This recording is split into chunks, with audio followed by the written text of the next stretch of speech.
आपण पाहतो की आज करमाळ्यामध्ये शिवसेना शिंदे गटाचे जिल्हा प्रमुख महेश चिवटे यांच्यावर हल्ला झाला होता। त्यानंतर शिवसेनेचे नेते दिग्विजय बागल असतील तसेच रश्मी बागल यांच्यावर त्यांनी आरोप केला होता। सध्या आपल्याबरोबर दिग्विजय बागल आहेत। भैया काय सांगाल, तुमच्यावर आरोप केला होता की महेश चिवटेंनी की दिग्विजय बागल असतील तसेच दिदी असतील यांच्या कार्यकर्त्यांनी माझ्यावर हल्ला केला असा आरोप त्यांनी केला आहे, त्यावर काय प्रतिक्रिया आपण?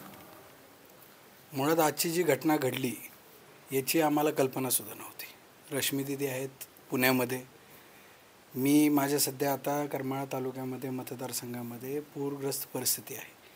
पूरग्रस्त परिस्थितीची पाहणी करणं, माणसांची मदत करणं, त्यांना मदत पोचवणं याच्यामध्ये व्यस्त आहे। आज सकाळी जी घटना घडली त्याची मला कल्पनासुद्धा नव्हती आणि नंतर मला 10-10:30 वाजता तर अचानक कळलं की हे मीच करायला लावलं। तर मलाच माहीत नाही मी हे करायला लावलं ना, रश्मी दिदींना कल्पना होती याची की अशा प्रकार घडला आहे। त्यामुळं उलटं माझंच त्यांना म्हणणं आहे की तुम्ही आमच्यावरच का थोपवत आहे सगळं, आमच्यावरच का? आणि माझे कार्यकर्ते सहकारी हजारो आहेत मतदारसंघात, कुणीही गुन्हा केला तर उद्या माझ्यावरच येईल। ते तुम्ही मलाच टार्गेट करता का? माझा काय संबंध आहे त्यात? आपण पाहतो की यापूर्वी देखील पंढरपूर दौरा असेल तसेच महाग पालकमंत्री जयकुमार गोरे यांचा दौरा झाला, त्यावेळेस देखील त्यांनी आरोप केले होते की तुमच्यावरती मला शिवीगाळ केली, दमदाटी केली, मध्ये एक तक्रार देखील पोलीस स्टेशनमध्ये दिली होती, त्यावरती काय प्रतिक्रिया असणार? I am a law abiding citizen. मी कायदा सुव्यवस्थेचं पालन करणारा एक नागरिक आहे। मी आदर करतो कायदा सुव्यवस्थेचा। जर मागच्या वेळेला मी ती दमदाटी केली असती किंवा मी जाणून बुजून त्यांना काय म्हणजे त्यांना त्रास देण्याच्या हेतूनं जर काही केलं असतं तर पोलिसांनी माझ्यावर FIR केली असती, त्यांनी NCR का केली?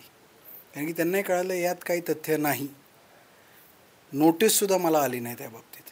त्यांनी जाणून बुजून हे केलं। मकाई कारखान्याची GB होती, त्याचं काहीतरी कारण आणि प्रोटेक्शन घेणं हे घेणं याच्यामुळं असा सगळा प्रकार केला, पण मी त्या दिवशी नव्हतो। आणि खडकीमध्ये जे होतो, जे ते आरोप करतात की असं असं घडलं, मी तिथं उभा होतो ना, मी एक शब्द बोललो ना महेश चिवटे मला एक शब्द बोलले।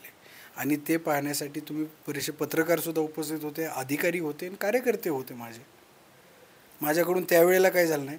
हां, पंढरपूरमध्ये जे आमची जे शाब्दिक थोडं झालं होतं त्या बाबतीत मी पक्षाच्या निरीक्षकाची यांची आमच्या जिल्ह्याच्या ज्येष्ठांची मी माफी मागितली। बाबा सॉरी, माझ्याकडून जर काय पक्षाला गालबोट लागण्यासारखं जर काही वक्तव्य झालं असेल तर आय एम सॉरी। पण माझा वैयक्तिक काय महेश चिवटेंविषयी ब्लेम नाही।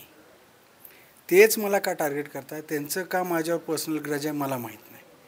प्रत्येक वेळेला माझ्याविषयी काहीतरी तक्रार, काही जरी घडलं तर त्याची वळती माझ्याकडे जाणायची, हे असं का करतायत ते मला कल्पना नाही।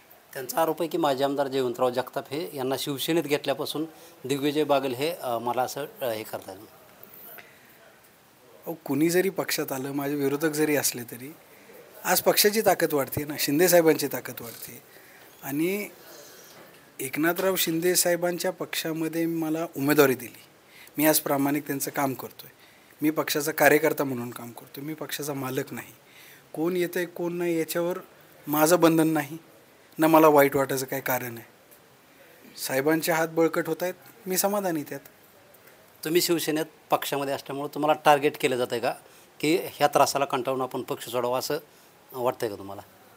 मला सुद्धा असंच वाटायला लागलं आहे, कारण की यापूर्वी नारायण पाटीलसुद्धा शिवसेनेमध्ये होते। त्यांना असंच टॉर्चर करून काहीतरी अडचणी तक्रारी भानगडी करून त्यांना पक्षातून घालवलं। मी आलो, शिंदेसाहेबांनी मला प्रवेश दिला, शिंदेसाहेबांनी मला उमेदवारी दिली, आम्ही सगळ्यांनी मिळून माझा प्रचारसुद्धा केला होता, शिंदेसाहेब स्वतः आले होते। आज मी काम करतो आहे, पक्षवाढीसाठी प्रयत्न करतो आहे, ते त्यांना एखाद्या सलत असेल, ते त्यांना पटत नसेल, त्यामुळे मलासुद्धा अशाच प्रकारे त्रास द्यायचा आणि मी पक्षातून जाईल असा प्रयत्न करायचा। पण मी काय पक्ष सोडणार नाही। मी शिंदेसाहेबांचा निष्ठावंत कार्यकर्ता आहे आणि मी माझं काम करत राहील। आगामी काळामध्ये जिल्हा परिषद निवडणुका येत आहेत, पंचायत समिती येत आहेत, नगरपालिका येत आहेत, त्यामुळं हे नेमकं राजकारण सुरू आहे का? कदाचित असावं त्या बाबतीत तसंच। याबाबत काय आपण वरिष्ठांशी, उपमुख्यमंत्री एकनाथ शिंदे साहेबांची या करमाळा तालुक्याच्या एकंदर वादाविषयी काय चर्चा झाली का, किंवा आगामी काळात त्यांना भेटून हा विषय संपवणार आहे का? निश्चित पहिलं तर मी मागणी करणार की शिंदेसाहेबांनी जसं डिक्लेअर केलं आहे 2200 कोटी रुपये दिवाळीपूर्वी पूरग्रस्त भागाला आणि अतिवृष्टीमध्ये बाधित झालेल्या माणसांना अनुदान येईल, त्या बाबतीत एक पाठपुरावा करून त्या दरम्यान मी कानावर घालणार आहे की साहेब मला पक्षातून थोडा त्रास होतो आहे, प्लीज आपण लक्ष घालावं यामध्ये आणि काम करतो आहे मी म्हणल्यानंतर थोडंसं पाठबळ मला द्यावं. आता आपण याबाबत मागे मंत्री पण आले होते, शिरसाट साहेब असतील, तसेच हे होते याच्यामध्ये कदम साहेब पण आले होते. त्यावेळेस कदम साहेबांनी सांगितले की आमचे हे जे वाद आहेत ते आमच्या कौटुंबिक व एका पक्षातील वाद आहे, आम्ही लवकरच हे वाद संपवू असं देखील त्यांनी सांगितलं होतं. त्यानंतर काय आपली चर्चा झाली होती का? नाही, माझी चर्चा नाही, पण ते म्हणले ते बरोबर आहे, हे कौटुंबिक वाद आहे. आम्ही एका पक्षामध्ये काम करतो, ते जिल्हा प्रमुख आहेत माझ्या पक्षाचे, मी कार्यकर्ता आहे. जे काय होतं आहे ते घरातच होतं आहे. 4 भिंतीत आम्हाला आमचे वरिष्ठ बोलवतील, काय असेल ते मिटवतील. आणि मला नाही वाटत की इतरांनी याच्या बाबतीमध्ये बोलण्याचं काही कारण आहे. नक्कीच आपण पाहतो की या ठिकाणी जे आहे आमचे हे जे पक्षातील कौटुंबिक वाद आहेत, निश्चितच यामध्ये जे वरिष्ठ पातळीवरती आहेत ते देखील आमचे हे वाद सोडवतील अशी देखील प्रतिक्रिया यावेळी दिग्विजय भैया बागल यांनी दिलेली आहे. शीतलकुमार मोठे, TV9 मराठी, करमाळा, सोलापूर.